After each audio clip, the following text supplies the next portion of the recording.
Respecto a ese tema, la Torá nos enseña en el libro de Devarim, capítulo 18, en el verso 10.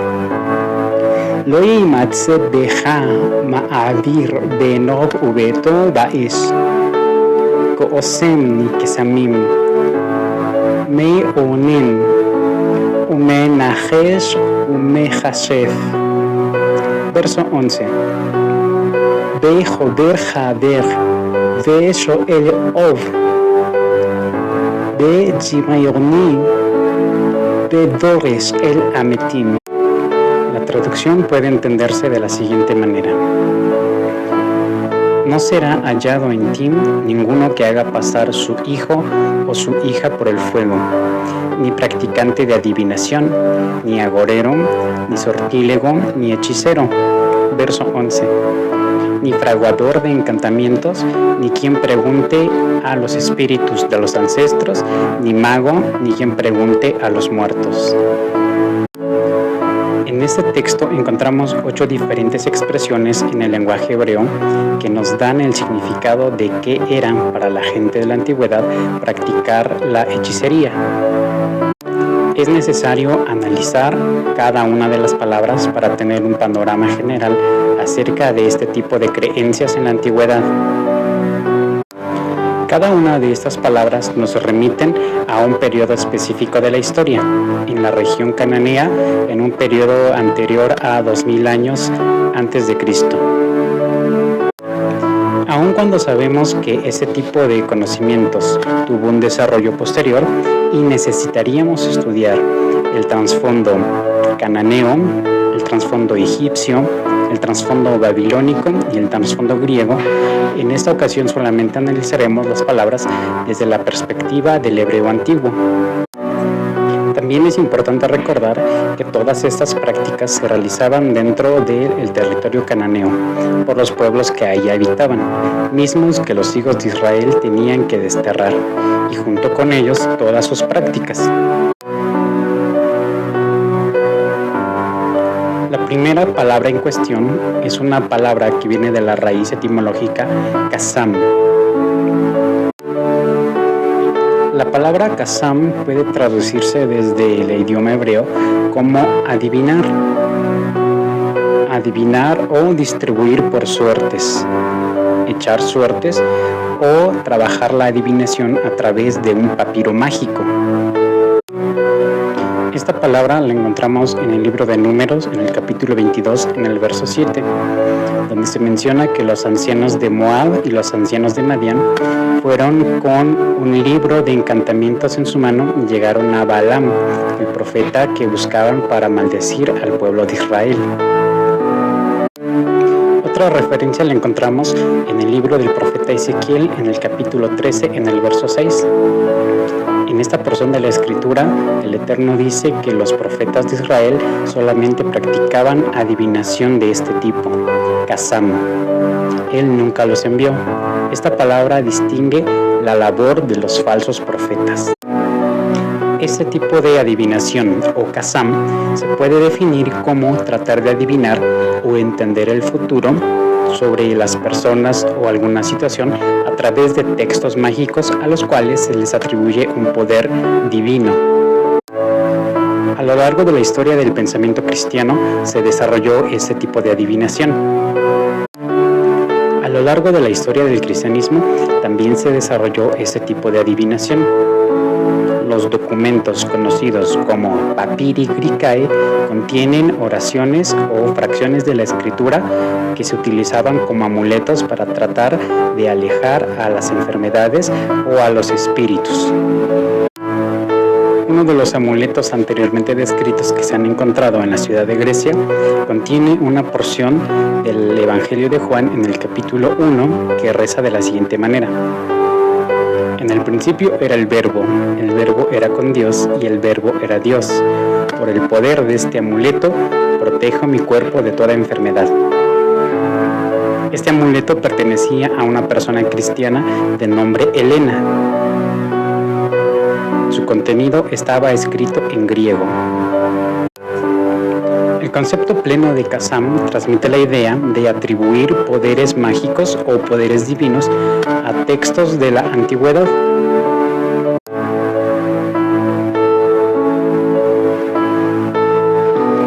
segunda palabra que encontramos en el texto de la Torá, en Devarim 18:10, es la palabra Anán.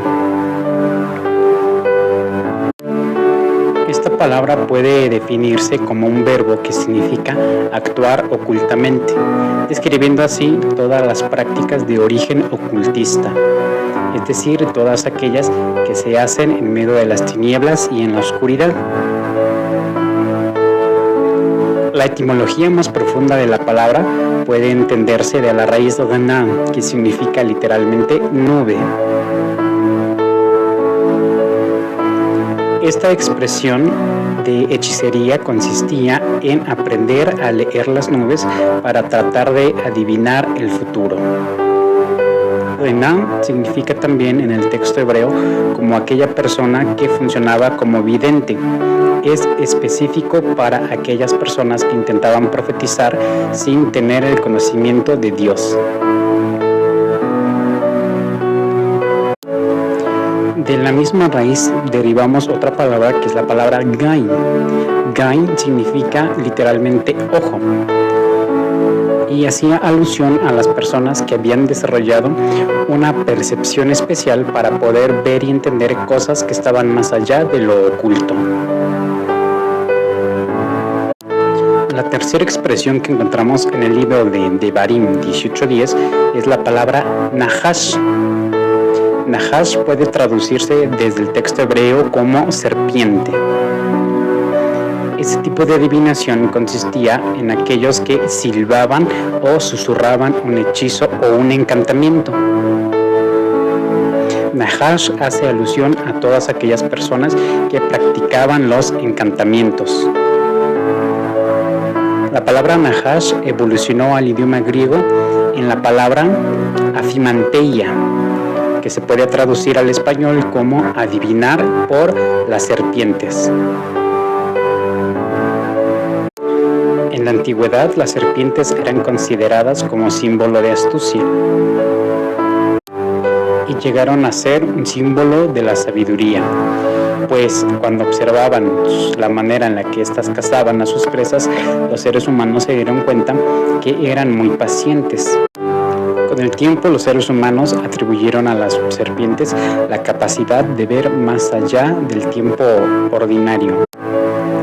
Una práctica común en ese tipo de adivinación, conocido como Nahash, consistía en capturar una serpiente, abrirle las entrañas y adivinar observando su hígado. Nahash, en el sentido etimológico, puede entenderse como seguir la doctrina de la serpiente. Si recordamos el texto que encontramos en el libro de Génesis capítulo 3, entendemos que la serpiente trataba de dotar de conocimiento extra al ser humano, conocimiento mismo que había sido prohibido por parte del Eterno. Seguir la doctrina de Nahash o adivinar por Nahash consiste en adquirir conocimiento fuera de la voluntad de Dios. Desde la perspectiva griega, esta palabra se transformó en la palabra ofimanteia, que literalmente significa escuchar a las serpientes. En la tradición cristiana, este tipo de pensamiento es llamado también tener espíritu de Pitón. Pitón era una serpiente que resguardaba el santuario de Elfos, en donde las pitonisas iban para recibir las instrucciones de los dioses. Esas prácticas están estrictamente prohibidas en las escrituras. Este tipo de hechicería consistía en que las personas caían en un éxtasis profundo y violento. Según la creencia, eran poseídos por espíritus de las serpientes, quienes les comunicaban los divinos mandamientos. Entonces las personas fingían caer en un éxtasis profundo y violento, y entonces susurraban cosas que supuestamente el espíritu les decía. Esas expresiones eran ininteligibles, por lo cual necesitaban a un intérprete o traductor que diera el mensaje a aquellos que consultaban. La cuarta palabra que encontramos en el texto de la Torá es la palabra kasaf. Kasaf define al tipo de hechicería que consiste en practicar la magia y la adivinación a través de la adoración de ídolos. Una práctica ligada a esto se conoce en el texto hebreo como terafim. Terafim era buscar la sanidad a través de las ofrendas que se entregaban a los ídolos falsos. A través de la adoración de ídolos, la gente creía recibir dones para poder adivinar el futuro. Muy específicamente, este tipo de brujería, Kasav, está ligado a la idea de tratar de obtener sanidad a través de la adoración de ídolos. El equivalente de la palabra Kasav en griego vino a ser la palabra fármacos, que literalmente se puede entender como practicar las artes mágicas, en miras de atribuirle poderes mágicos y curadores a los ídolos. La práctica común en este tipo de brujería consistía en usar canciones mágicas para encantar. En este tipo de hechicería, la música y los cantos ocupaban un papel muy importante. A través de ellos se buscaba generar un ambiente emocional y psíquico que favoreciera a la adivinación. En el capítulo 18, en el verso 11 del libro de Devarim, encontramos una lista más acerca de conceptos que se pueden traducir o entender como hechicería. La primera palabra que aparece en este texto es la palabra jabar. Jabar como verbo puede traducirse como unir, ligar, juntar en pareja, atar o fusionar. En este sentido, este tipo de magia utiliza nudos mágicos para unir a alguien.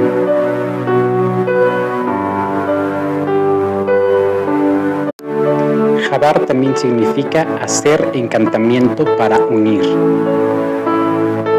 Una variante etimológica de la palabra jabar significa rayar la piel. Esto como símbolo de unión, en el que las personas hacían un voto. Se cortaban o se rayaban las manos y unían su sangre como símbolo de unión. Esto aseguraba un encantamiento que impediría que fueran separados. En algunas ocasiones solamente se hacían marcas en la piel o se daban golpes que generaban hematomas como símbolo de unión. Eran los nudos mágicos de unión. Esas expresiones también se hacían en relación con las divinidades. Las personas herían su cuerpo o rayaban sus cuerpos en señal de estar unidos con sus dioses falsos. Así podían obtener de ellos la virtud de conocer el futuro o de poder practicar la adivinación. Una palabra más dentro de la lista de este texto es la palabra shoel-u. Esa expresión puede traducirse literalmente como un odre de vino. En este tipo de encantamiento se creía que las personas podían invocar el nombre de los antepasados. Entonces eran vaciados de su propio espíritu y otro espíritu de un antepasado venía para poseerlos, trayéndoles mensajes o ayudándolos a pronosticar el futuro.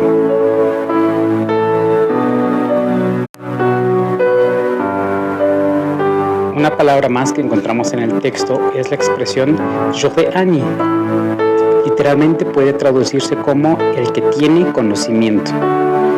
Esta expresión se utilizó enfáticamente dentro de las palabras de la Escritura para referirse a aquellos profetas falsos, profetas que engañaban a la gente con sus palabras. Poseían cierto tipo de conocimiento, pero ese conocimiento no venía de la voluntad de Dios. El equivalente de esta expresión en el texto griego es la palabra filósofos.